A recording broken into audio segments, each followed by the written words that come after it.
নমস্কাৰ বন্ধুসকল, মই প্ৰকাশ মোৰ ইউটিউব চেনেললৈ আপোনালোকক স্বাগতম জনালোঁ। আজি এটা নতুন বিষয়লৈ আপোনালোকৰ আগত পুনৰ এটা ভিডিঅ' আগবঢ়াবলৈ ওলাইছোঁ। এই বিশেষ বিষয়টো হৈছে জীৱন এখন খেল।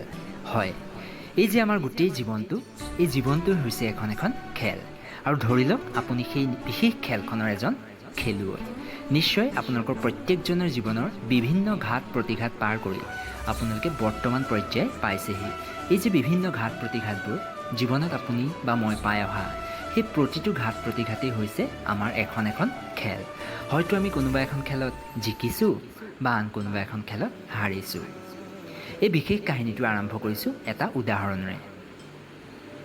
ধৰি লওক ৰাজ এটা ল'ৰা আছিল আৰু সি আগতীয়াকৈ চিন্তা কৰি থৈছিল যে মেট্ৰিকত সি 96% পাব আৰু তাৰপিছত সি এখন ভাল কলেজত এডমিশ্যন ল'ব।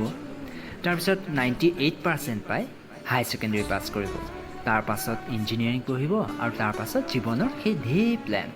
মুঠতে তাৰ জীৱনৰ অজস্ৰ সপোন আছিল আৰু সেই সপোনৰ মূল ভেটি আছিল সেই মেট্ৰিকৰ 96%, অৰ্থাৎ সেই 96%টো সি পাবই লাগিব। কিন্তু দুখৰ বিষয়, হঠাৎ ৰিজাল্ট আহিল। সি ভবাতকৈ 10% কম পালে আৰু তাৰপিছত সকলো সপোন শেষ। অৰ্থাৎ তাৰ জীৱনটো সিমানতে সি শেষ কৰি পেলালে, তাৰ জীৱনৰ চৰম সিদ্ধান্তত উপনীত হ'ল। হয়তো আপোনালোকে জীৱনত বহুতো এনে ঘটনা ঘটিছে যাৰ মূল কাৰণেই হৈছে এটা ৰিজাল্ট।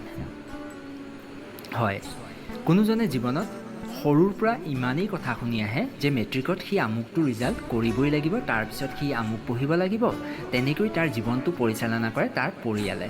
নিশ্চয় আপোনালোকে তেনে কথা শুনি আহিছে আৰু সেইমতেই সি আগবাঢ়ি যাবলৈ চেষ্টা কৰে। আৰু কেতিয়াবা যদি সেই সপোনটো বাস্তৱত উপনীত নহয় আৰু সেই বাস্তৱত উপনীত নোহোৱা সময়তে তেনে সিদ্ধান্তবোৰ আহি পৰে। উপৰোক্ত যে এই উদাহৰণটো দিলোঁ, সেই উদাহৰণত মই এটা নাম উল্লেখ কৰিবলগীয়া হৈছিল আৰু সেই নামটো সম্পূৰ্ণ কাল্পনিক দেই। হয়তো কোনোবা এজন মোৰ কথাখিনি শুনি থকা ব্যক্তিৰ নিজৰ পুত্ৰ বা তেখেতৰ নামো হ'ব পাৰে, তাৰ বাবে মই দুখিত। এইটো মাত্ৰ এটা কাল্পনিক উদাহৰণ।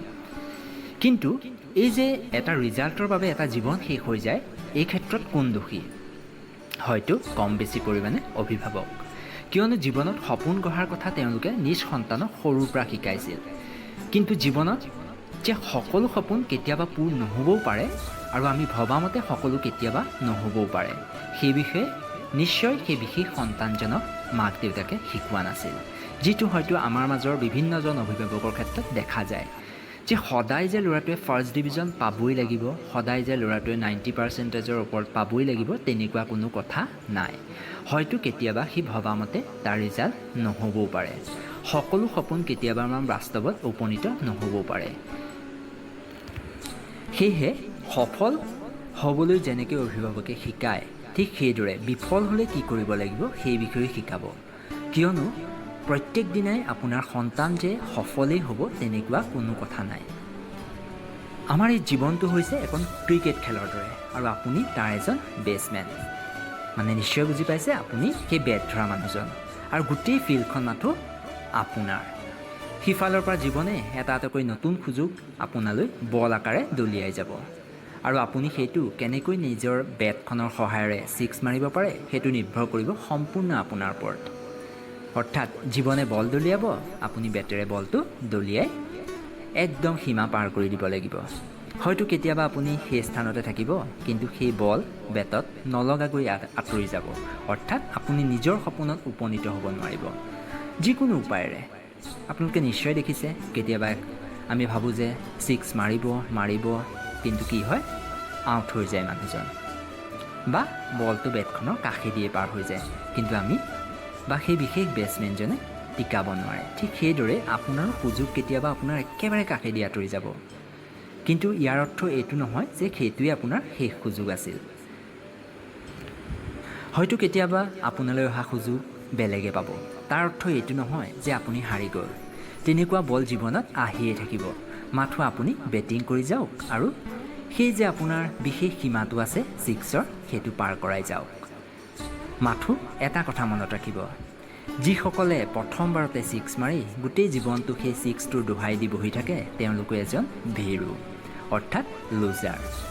হয় মই জিকিলোঁ, 6 মাৰিলোঁ, মোৰ চাকৰি এটা লাগি গ'ল, মই এতিয়া আৰামছে বহি থাকোঁ, সেই আগত পঢ়া শুনা সেইবোৰ চব শেষ, এতিয়া আৰু মোৰ সেইবোৰ পঢ়ি শুনি লাভ নাই, মই এতিয়া এজন চৰকাৰী চাকৰিয়াল। সেই বিশেষ মনত তেনে কথা লৈ থকা মানুহসকল এজন লুজাৰ।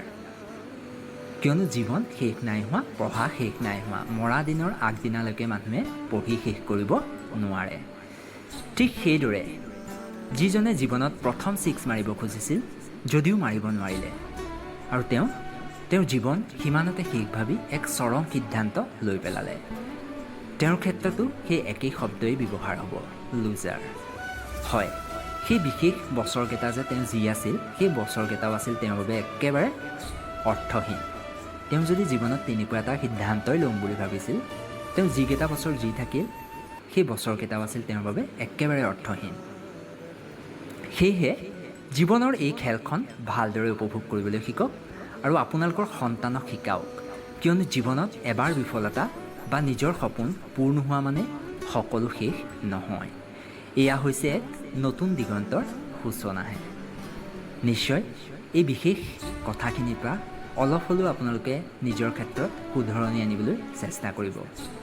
হয়তো এই কথাখিনি শুনি থকা প্ৰায় সংখ্যক লোকৰ নিজৰ সন্তান থাকিব, সেয়েহে আপোনালোকে নিজ সন্তানক সফল হ'বলৈ শিকাওক, ৰিজাল্টেৰে নহয়, তেওঁক সফল হ'বলৈ শিকাওক সুচিন্তাৰে, আৰু গঢ়ি উঠক এজন সুনাগৰিক।